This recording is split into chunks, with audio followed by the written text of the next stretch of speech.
नमस्कार, आप सुन रहे हैं A1 रेडियो, बदलते वक्त की आवाज। A1 रेडियो में हम आपके लिए लेकर आए हैं एक बहुत ही खास प्रोग्राम, जिसमें हम आपको बताएंगे बच्चों से जुड़ी कोविड की बीमारी के बारे में सब कुछ। इसके लिए हमारे साथ जुड़ रहे हैं senior paediatric doctor SD Sharma साहब। डॉक्टर साहब, आपका बहुत बहुत स्वागत है। डॉक्टर साहब, सबसे पहला सवाल मैं आपसे यही करना चाहूँगी कि बच्चों में अब जो खतरा कोविड को लेकर बढ़ रहा है, क्यों बढ़ रहा है और बच्चे क्यों इसकी चपेट में आ रहे हैं? देखिए, आपने बहुत अच्छा सवाल किया है। बच्चे पहली बात तो क्यों चपेट में आ रहे हैं, देखा गया कि जब भी लॉकडाउन के बाद में अनलॉकिंग चालू होती है तो जनता, जो हमारी भारत की जनता है, वो थोड़ी सी लापरवाह हो जाती है और अपना मास्क को या तो लगाते नहीं है, लगाया तो नीचे रख लिया, प्रॉपर मास्क नहीं लगाते हैं, तो उससे बच्चे इन्फेक्ट जल्दी हो रहे हैं।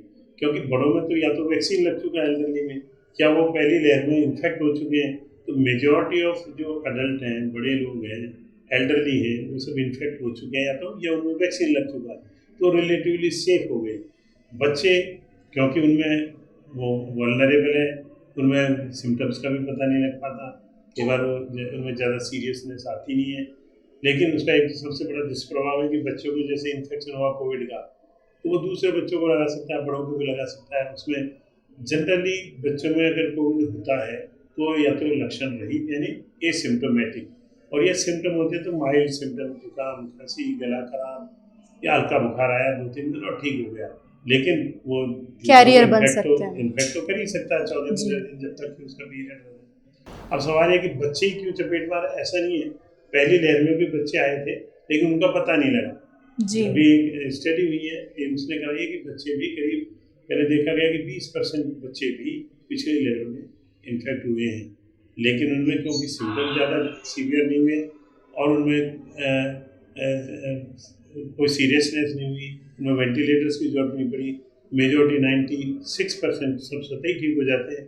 और कुछ एक मगर किसी कारण से, जैसे क्रॉनिक बीमारी है, हार्ट की बीमारी है, कोई इम्यून सुप्रेशन की बीमारी है, या कुपोषित हैं, या किसी को कैंसर की बीमारियां हैं, तो डायबिटीज है बच्चों को, जन्मजात हार्ट की बीमारी है, तो उनमें ये खतरा बढ़ हो जाता सकती है, तो वो उनमें भी 1-2% में जरूरत पड़ सकती है, ऐसा हुआ है। और अगर अभी इस लहर की हम बात करें, इस लहर में भी बच्चे उतने ही खतरे में है। लेकिन एक जो सबसे बड़ा खतरा अभी देखने को मिला हुआ है, मल्टी सिस्टम इन्फ्लेमेटरी सिंड्रोम। जी। वो होता ही है कि या तो कोविड के दौरान होता है, ज़्यादातर में कोविड के बाद, कोविड घर में किसी को हुआ हो, कोविड का बच्चे को लग गया है, बच्चे को भी कोविड हुआ हो, कोविड तो ठीक हो गया, और फिर अचानक 1 महीने बाद, 20 दिन बाद, 25 दिन बाद, किसी को 100 महीने बाद तक भी अचानक वापस से बुखार आता है। ये होता है छोटे बच्चों, ये जन्म से लेके 19 साल तक के बच्चों में ही देखा गया है, बड़ों में नहीं देखा गया है। तो इसमें अचानक बुखार आता है, बुखार के साथ साथ उसकी आंखें लाल हो जाती है, शरीर के उंगलियों में शरीर पर सूजन आ जाती है, और कई अंगों में, हार्ट में सूजन आ सकती है, लंग में इन्फेक्शन हो सकता है, और जिसके कारण सांस में तकलीफ होती है, और वह किडनी, लंग, हार्ट, चमड़ी, ये सब इन्वॉल्व हो जाते हैं। उसको मल्टी सिस्टम इन्वॉल्वमेंट को मल्टी सिस्टम इन्फ्लेमेटरी सिंड्रोम कहते हैं। इसकी पहचान कैसे होती है? अचानक तेज बुखार आया, बच्चे में एकदम आंखें लाल हुई, होठों में छाले हुए, जीभ लाल हुई, या फिर सांस में तकलीफ हुई, उंगलियों में सूजन आके क्रैक्स पड़े, तो हमें समझ लेना चाहिए कि कहीं MIS तो नहीं है, और उसका पता लगाने के लिए उसका तुरंत टेस्ट कराना चाहिए। या तो वो पॉजिटिव होगा या उसमें एंटीबॉडीज पॉजिटिव होगी कोविड की, और दोनों ही नहीं है तो फिर घर में किसी को पिछले 1 महीने में कोविड हुआ है ये जानकारी मिलती है जी। या कोविड के कॉन्टेक्ट में आया हो जी, जांच का नहीं भी पता हो, तब हमें ये समझ लेना चाहिए कि उसको ये MIS सिंड्रोम हो गया है, और उसमें इमीडिएट डॉक्टर के इलाज से वो भी 95% वो भी ठीक हो जाता है, पर इलाज जल्दी से जल्दी मतलब जैसा कि हम ये कहते हैं बड़ों में भी कि अर्ली डिटेक्शन और अर्ली ट्रीटमेंट से जल्दी हम बच सकते हैं, तो वैसा ही बच्चों में, क्योंकि बच्चों को लेकर डॉक्टर साहब एक चीज़ देखने को मिलती है कि घर वाले पैनिक बहुत जल्दी हो जाते हैं, और उनके मन में एक नेगेटिविटी ये भी होती है कि हॉस्पिटल क्यों ले जाना, बच्चे को बुखार है, घर पे ही ठीक कर लेते हैं। ये एक कहीं ना कहीं पेरेंट्स में भी थोड़ी सी लापरवाही जरूर देखने को मिल रही है।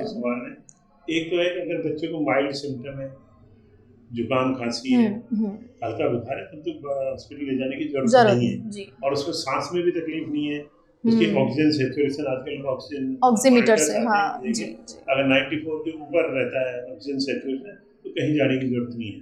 अगर ऑक्सीजन सेचुरेशन 90 से 94 के बीच में रह रहा है, बच्चों को सांस में तकलीफ हो रही है, सांस की तकलीफ का मतलब होता है कि सांस की गति अगर बच्चे की तेज है जितनी होनी चाहिए उससे, तो समझ लो कि उसको निमोनिया है। अब वो क्या है, जन्म से लेकर 2 महीने से 1 साल तक के बच्चे में 60 से ज़्यादा की रेस्पिरेटरी रेट प्रति मिनट, हाँ। 1 साल से 5 साल के बच्चे में 50 प्रति मिनट से ज़्यादा हो, और 5 साल से बड़े बच्चे में अगर 60 प्रति मिनट से ज़्यादा है तो हमें सोचना चाहिए कहीं निमोनिया तो नहीं है।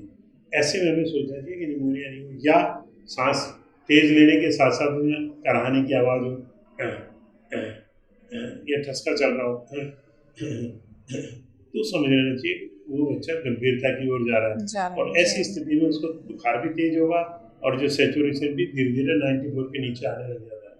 तो 90 से 94 के बीच में तुरंत डॉक्टर की सलाह लेनी चाहिए। और अगर 90 से कम आ रहा है, सांस में तकलीफ है, उसको कराहने की आवाज़ आ रही है, सीवियर निमोनिया है, या नीला पड़ रहा है, खाना नहीं ले रहा, भूख नहीं लग रही है, पेशाब कम जा रहा है, तो तुरंत डॉक्टर की सलाह लेनी चाहिए, नहीं तो गंभीर खतरा बन सकता है। जी जी।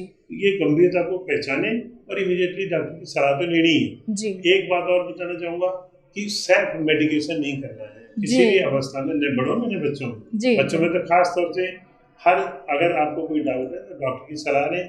हर जगह हमारे कोविड सेंटर्स खुले हुए हैं, कोविड ट्रीटमेंट फैसिलिटीज गवर्नमेंट ने बना रखी है, उनको वहाँ जाकर उसका तुरंत इलाज लें। मैं सोचता हूँ 99.99% बच्चों को बचाया जा सकता है। अच्छा डॉक्टर साहब, ये बताएं कि कोई आपके पास में बच्चा अगर क्रिटिकल कंडीशन में आ रहा है, कोविड पॉजिटिव आया है, तो क्या प्रोसेस रहता है? क्या जैसा बड़ों में ट्रीटमेंट होता है वैसा ही बच्चों में होता है? थोड़ा सा डिफरेंस है। मैंने बताया कि अपन पहली बात तो क्रिटिकल स्टेज तक जाने ही नहीं, बिल्कुल बिल्कुल, क्योंकि बच्चों को कहाँ ले जाओगे, क्योंकि लोगों को पता ही नहीं है, और बच्चों की फैसिलिटीज भी अलग होनी चाहिए। देखो बच्चों की क्रिटिकल सिचुएशन अगर है तो उनमें बच्चों को PICU में रखना पड़ता है, या अगर न्यूरोरेट है तो NICU में रखना पड़ता है। तो वो उसके लिए अलग तो वेंटिलेटर होते हैं, अलग ट्रेन स्टाफ होना चाहिए, अलग ही ट्रेन बच्चों के डॉक्टर होते हैं, इंटेंसिविस्ट अलग होते हैं। तो यानी ऐसे हॉस्पिटल जहाँ पे PICU और NICU की फैसिलिटीज हो, तब जाके हम इनका इलाज कर सकते हैं।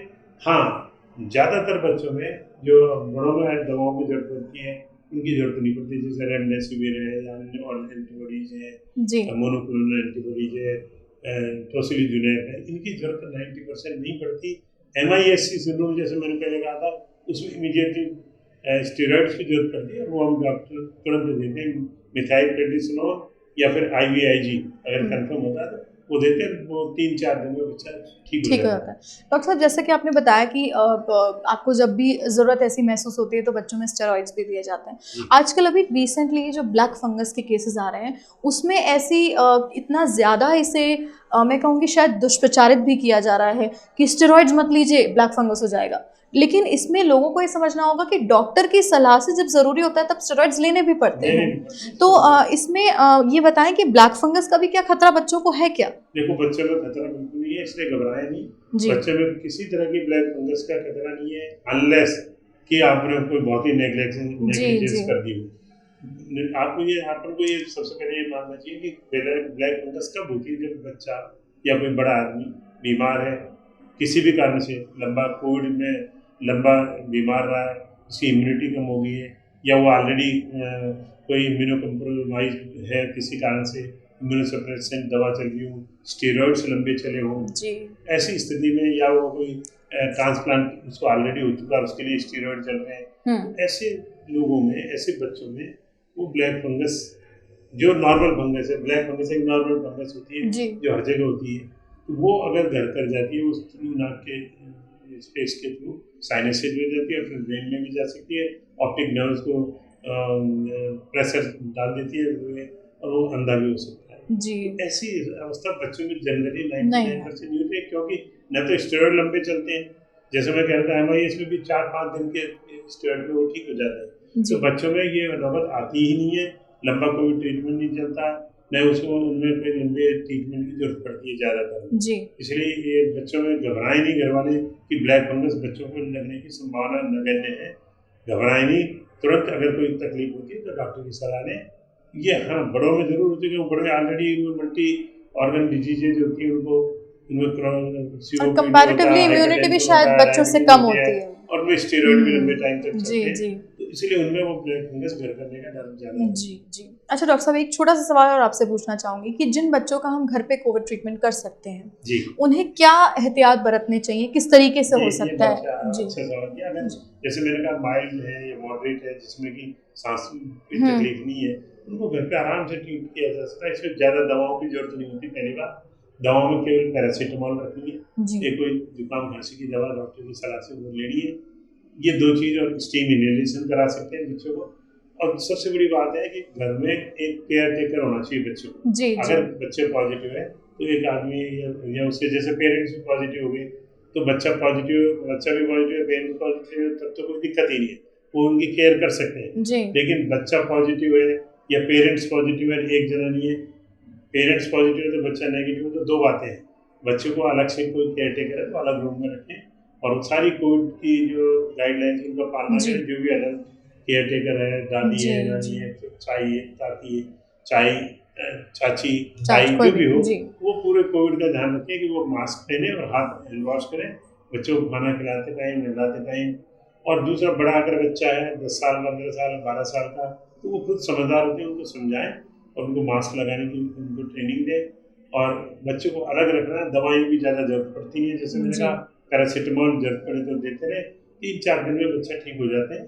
ये हमें प्रिकॉशन रखनी है। जी और दूसरी बात, अगर बच्चा कई बार हमने देखा वो पॉजिटिव भी है तो मास्क लगा के नहीं रखेगा ज़्यादा जी दिन। जी हमें मास्क लगाना है बड़ों को, चाहे जी हमारे कोविड पॉजिटिव है या नहीं है, हम लगाएंगे तो बच्चा बच्चा देख के भी सीखता है। देख के भी सीखेगा और आप अपन को नहीं लगेगा कम से कम उस जी बच्चे से। जी बिल्कुल।